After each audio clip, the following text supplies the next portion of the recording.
5 metre के थान पहिर के घर के हम सम्हारै छी आ तखन हमरा कहल जाइए भरि दिन की करै छी। एते भोर साँझ टुबकबै छी, पलङ्ग पर पड़ल रहै छी आ मोबाइल खूब चलबै छी। तकर हम परवाह नहि करी, हम अपन घर बसबै छी आ धियापुता छी पीएफ, हमर पिया फिक्स डिपॉजिट छी, हमर पिया फिक्स डिपॉजिट छी।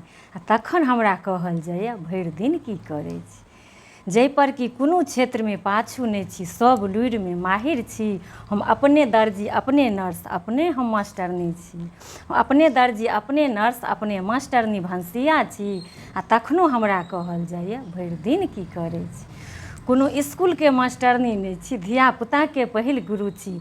अरिपन पुरहर गीत नाद सब अपने हम गाबि लै छी आ तैयो हमरा कहल जाइए भरि दिन की करै छी, अहाँ भोर साँझ टुबकबै छी।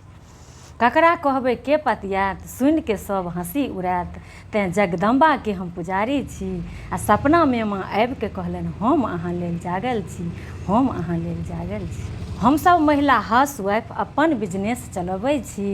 हमसब महिला हाउसवाइफ अपन बिजनेस चलबै छी आ पूँजी हरदम घटले रहैए, तेँ नहि सैलरी उठबै छी। हम तेँ नहि सैलरी उठबै छी। अडानी आओर अम्बानीके श्रेणीमे हमसब आबै छी आ तैयो हमरा कहल जाइए भरि दिन की करै छी।